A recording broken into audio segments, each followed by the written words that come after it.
In 2024, a charred and grisly severed head found in South Carolina led to an investigation that would uncover something monstrous. The head wasn't human, but was still enough to lead to the firing of a FEMA worker who was considered to have gone insane over the truths that he discovered in Lee County.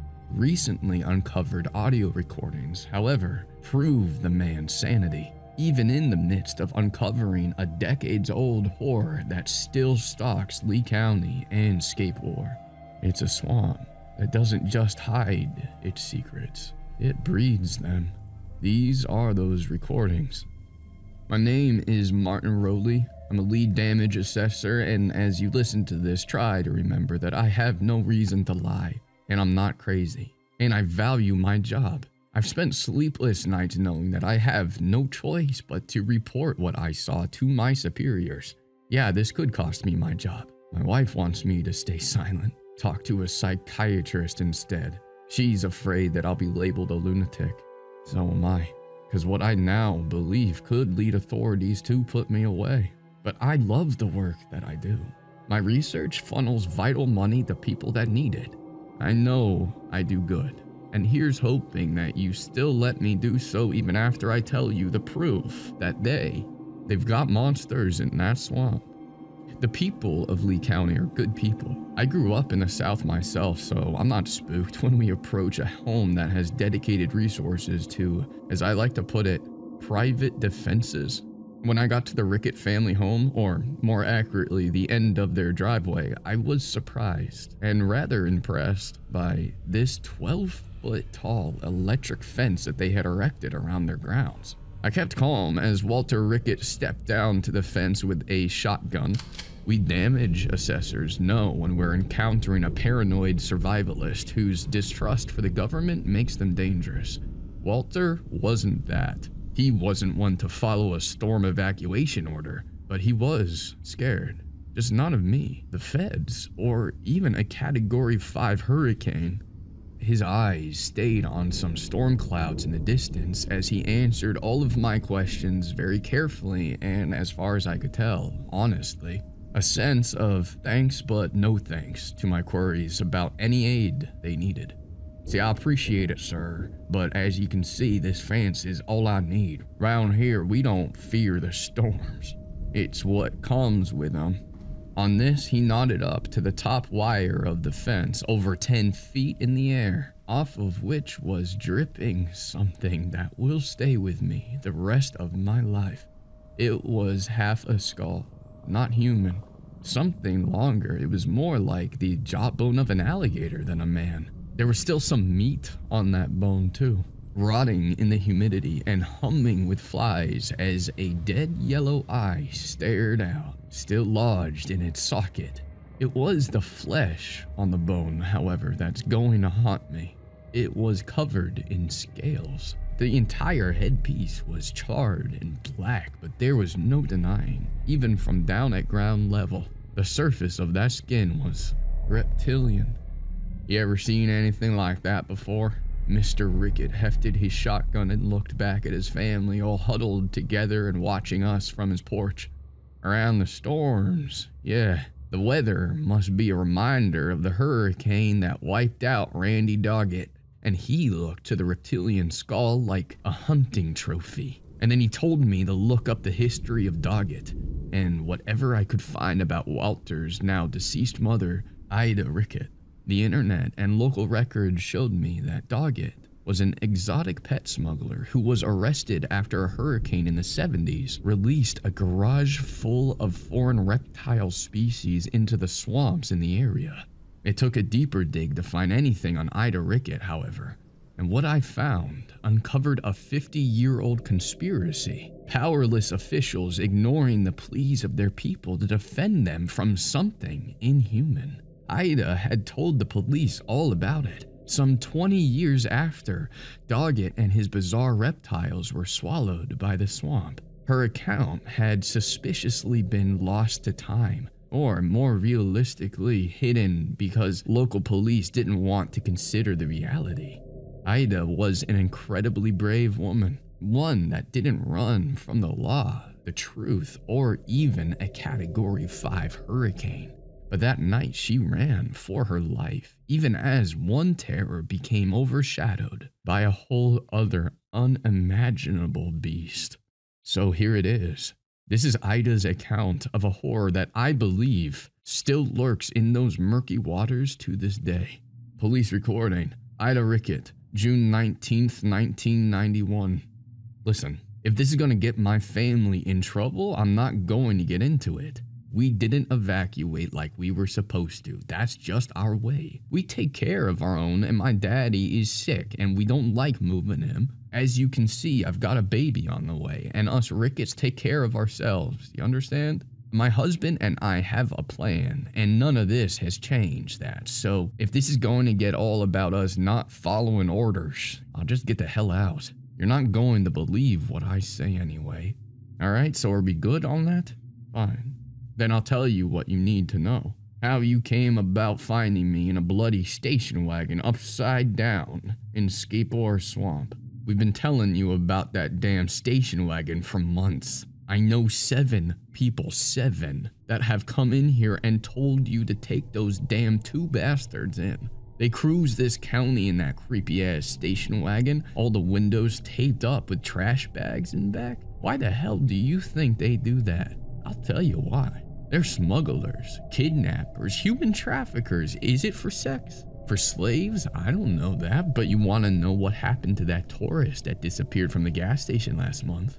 Or the missing kid from Thanksgiving? We've been telling you, and y'all don't do nothing. So there I was, just walking home along Scape like I've done every Sunday since I was a kid. The walks have been helping me since I got pregnant. The sun was going down and the swamp doesn't mind if I get queasy along the way. That's when I first saw it. See, now, when an alligator sees something it likes up on shore, it approaches it real quiet. Just the eyes and some of the snout above water. It hardly makes the water move at all until it gets close enough. This one was still a ways out, but it was watching me all right. There was something off about that gator too. First of all, it was big. But the weird thing about that is that as it came closer, I didn't see a tail behind it, pushing the head along. In fact, there were 2 dark shadows protruding out from both sides, almost as if this gator had shoulders. I didn't have time to think about that though, because I heard a radio in the distance and I looked and there it was.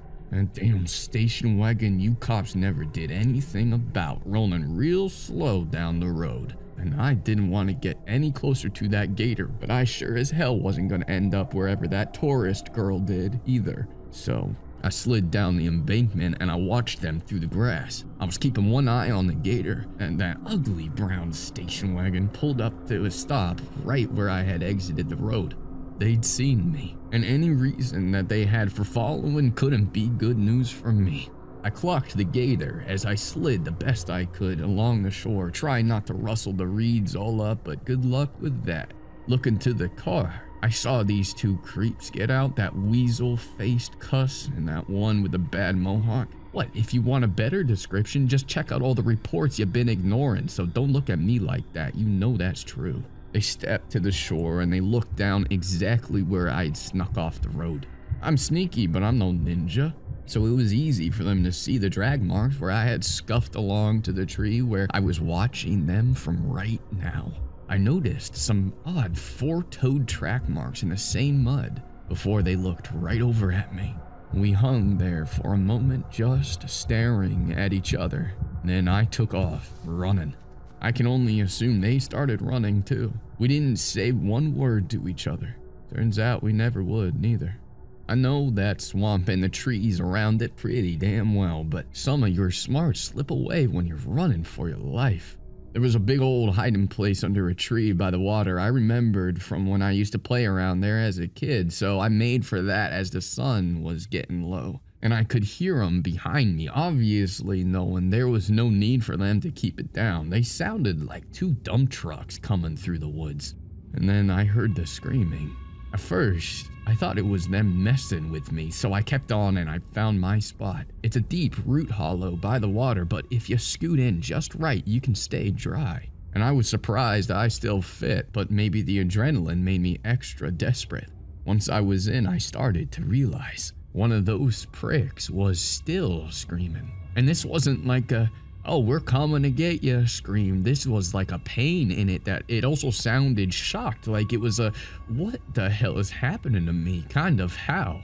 Like a wounded animal. I remember hearing a dog once after it had been hit by a car. No idea what was happening, just dying in confusion. And this guy sounded like that until he didn't.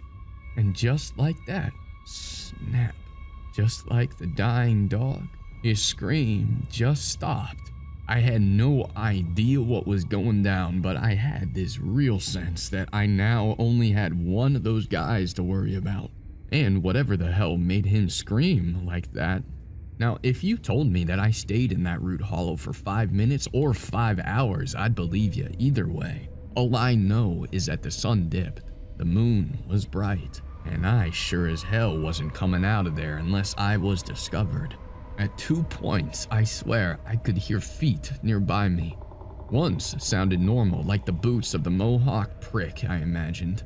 But the other time, they were something else. They were like a shamble in the dark. They were heavy thumps in the dirt from something breathing real odd. There was like this gurgle to it. It felt even better to hear that set of footprints head past me.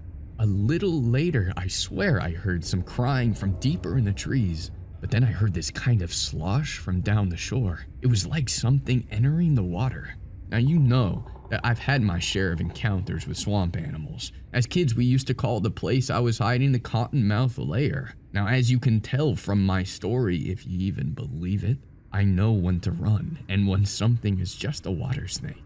And what I saw staring up from me from the swamp was no water snake. There it was again, the same big gator freak. The one that looked like it had shoulders. And this time, it wasn't staying still. Nah, it was coming towards me, but I still didn't see any sign of a tail behind it. No time to wonder about that. As much as I hated to reveal myself, a gator in a root hollow was game over, am I right? So I scooted myself through the mud until my sweater caught a root, and I went into instant panic. I was pulling and tugging and trying to tear it. My eyes were on that gator head, coming close, and then the head started to rise. And that's how I knew just how not right what I was in the middle of was. A regular gator leaps out of the water, lightning fast right at you. This head rose up in the moonlight and revealed that I had been right all along. Those were shoulders, scaled flesh all over, chest and arms covered in muck. Every damn legend I ever heard came flooding back. My blood was ice. Its alligator head rose into the moonlight, ribbed fins down the backs of its legs, 4 toes on each foot, bringing it closer and closer, and a gigantic tail snaking through the water behind it. Of course, it hadn't needed it to swim. It was over 10 feet tall. This beast could just walk along the swamp floor with its predator eyes up above the surface. This was the Lee County Lizard Man, the Scape behemoth. Something us kids were told about to keep us away from the swamps, and then threw all memory of it away. Now it was opening up its long jaws to eat me, bog water oozing out between its thick teeth, and that's when I started screaming. Everything after is a blur because my body went into flight mode. I tore my sweater clean in half to get out of that root hollow just as the creature's massive claw ripped through the wood. It was webbed fingers. 4 of them. I hurled myself through the woods, no idea if I could outrun that thing. Running through what I thought was a dark patch of leaves, my feet soaked into the earth and I tripped over something, only to realize that it was the weasel-faced lowlife curled up in a fetal position on the leafy ground. He was that crying I had heard, but that wasn't a dark patch of leaves. My eyes got wide as I realized. It was a forest patch soaked with blood. The weasel was weeping in the middle of pieces of his mohawked crony lying all around him. A severed hand here, a broken pubic bone dangling off a branch. slashed flesh across the floor. And there, cradled in the weasel's hands, was the Mohawk's head. And there was a gurgled roar from the trees, and I backed away. The weasel screamed, and the lizard man burst from the shadows, chasing me, but coming upon him even sooner. It grabbed his entire head in his scaly hand, lifting him up from the ground to dangle by the neck. The man was howling into his reptilian paw as it bent its neck and opened up that long, toothy jaw. One ridge of gnarled teeth was on either side of that bastard's torso, and it snapped it shut, biting the grown man right in half as I dashed away. I remember realizing that I was going to hide in their station wagon. It brought a sick smile to me even then. Earlier, they had wanted to grab me and lock me in the back. Now they were both Gatormen food, and I was going to jack their car to get away. I hurled myself inside, I shut the door behind me, and I started the car. And that's when I saw the beast was right the hell in front of the car. I guess eating the weasel didn't buy me the digestion time I needed after all. I gunned the engine right for it, and it gave a roar. I can still hear it echoing in my head right now when I'm talking to you. Like the sound of the swamp itself screaming. And it drew back that tail, thick as a tree trunk, and lashed the car just as I drove it right into the leg of that thing. I swear I heard something break. Its leg, the car hood, the windshield. It's probably all of the above, because the last things I remember are the car starting to flip, my head hitting the dash. Next thing I know, I was being woken up by an EMT who thought I had flipped the car drunk. All that said, it's not like you're gonna do nothing. If me and mine can't trust you to go after two punks in a station wagon, what chance do any of us have that you're gonna go after some reptile man I can already tell you don't believe in? I don't even know why I bothered to come down. You're gonna bury this file just like the rest, and we both know it. She was right. They lost that file as deep as they could. As deep as I should probably file this one. I've certainly seen FEMA bury secrets far less monstrous. And for the record, my wife believes me about seeing that alligator skull impaled a dozen feet high up in the air. She thinks the hurricane flew some poor regular old gator up there. It's bizarre, but sure, plausible. But tell that to the residents around Scape or Swamp since the 70s. Researching closer, it's been 50 years of lost fishermen, mysterious trail cam footage, missing pets. Aida was probably right about that station wagon, but those two weren't the only unchecked predators in Lee County. Walter Rickett showed me a set of footprints in the dirt just outside his fence. 4 toes, like the mother's account states. But what's going to haunt me most about the whole thing, whether you believe me or not, are the last words Walter Rickett said to me before heading back to his house. I asked him if he felt a sense of relief knowing that whatever it was that had attacked his home had died on that fence. He just shook his head. That was just one. There was a whole family here that night. Their numbers aren't getting smaller. Every storm brings flooding. Every flood brings more. Looking back at his kids on the porch, Walter's eyes narrowed. They'll be the 3rd generation of Ricketts to fight these things. They won't be the last. He tipped his cap, shouldered his gun, and looked to the cloudy horizon. You best get out of here. Another storm is coming, and you're on the wrong side of the fence for it. FEMA assessor Martin Rowley disappeared not long after his discharge. The last time his wife saw him, he had plans to head back to Lee County to investigate further. She admits to feeling a sense of relief at seeing him go, and knew he would never return.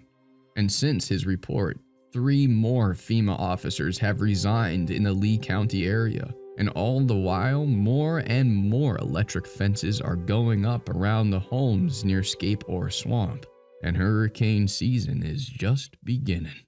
For more scary horror stories, please subscribe.